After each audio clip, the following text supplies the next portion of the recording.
ओम श्री परमात्मने नमः. श्री गुरुपादुकाभ्यां नमः. पूजनीय स्वामी भक्त डॉक्टर सुषमाताई वाटवे लिखित सद्गुरूंच्या सान्निध्यात पुष्प 5 या पुस्तकाचं क्रमशः वाचन आपण ऐकत आहोत. आज ऐकूया या पुस्तकातील 1993 या शीर्षकाच्या लेखाचा भाग पहिला. स्वामीजी म्हणतात, मी कधीही माझ्या देहाची फिकीर केली नाही. मी नेहमी दुसऱ्याचा विचार करतो. नुसतं बसलेलो असलो तरी माझा विचार माझ्या मनात नसतो. परमेश्वर माझा सर्व संसार करतो. मी कधी संसाराकडं बघितलं नाही. किंबहुना संसाराला मी माया म्हणतो. माझी जी समज आहे ती आयडियालिस्टिक आहे. संसाराला प्रॅक्टिकल मनुष्य पाहिजे. आयडियालिस्टिक व्ह्यू ठेवून संसार होणार नाही. या आयडियालिझम आदर्शवादामुळं माझं संसारात कितीतरी नुकसान झालं आहे. पण मला तसं कधी वाटलं नाही. मला उलट फायदाच झाला असं वाटतं. सुषमाताई म्हणतात, कोणत्याच बाबतीत तुमचं नुकसान झालेलं दिसत नाही. मुलांच्या आणि इतर माणसांच्या बाबतीत, आर्थिक बाबतीत. स्वामीजी म्हणतात, म्हणूनच मी सांगतो ना, भगवंतच माझा संसार करतोय. मला संसारातलं काही कळत नाही आणि मी त्याचा विचारही कधी केला नाही. मी कोकबन सोडून आलो तेव्हा तिथं आमची जमीन होती. शेती, दुकान, घर होतं. पण मी कधी काकांना म्हटलं नाही की इस्टेटीत माझा एवढा हिस्सा आहे. जमिनीचं उत्पन्न होईल त्याची चौकशी मी कधी केली नाही. पुण्यात आलो तेव्हा तिकडचं सर्व सोडलं. याचा अर्थ पहिल्यापासूनच माझं तिकडं लक्ष नव्हतं.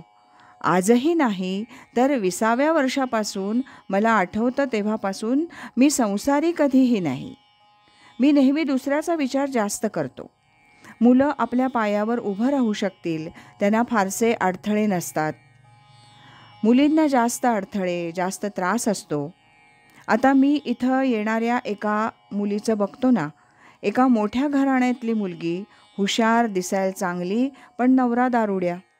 24 तास दारूच्या नशेत. नाईलाजानं ही मुलगी आता जेवणाचे डबे तयार करते. काय करणार?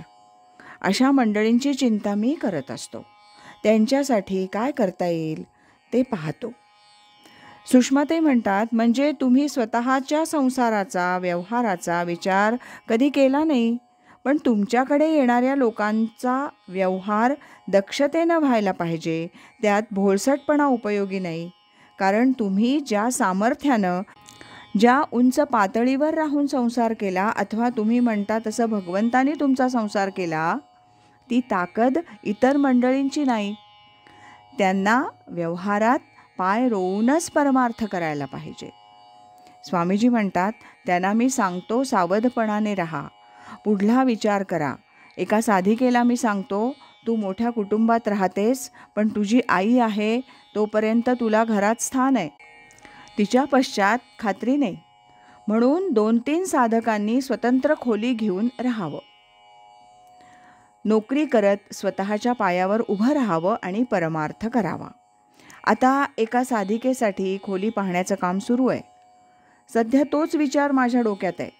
ते काम होई तो दुसरा विचार मी करत नाही. माझा स्वतःचा विचार करत मी बसलो असं मला कधी आठवतच नाही. माझं पुढे कसं ही काळजी मला नाही.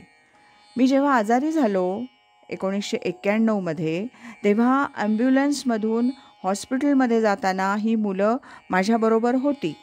त्यावेळी असा विचार आला नाही की माझं काय होणार, माझ्या संसाराचं काय.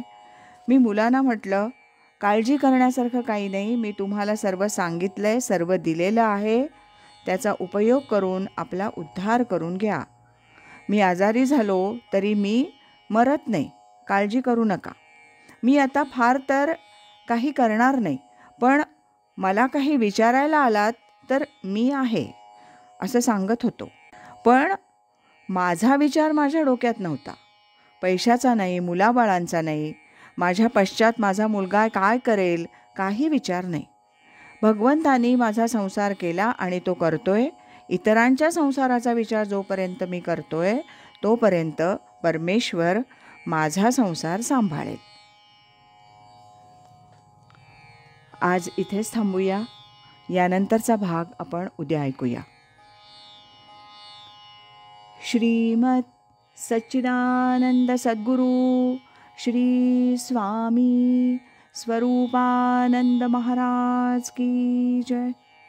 श्रीमद सच्चिदानंद सद्गुरु श्री स्वामी माधवनाथ महाराज की जय. हरि ओम तत्सत.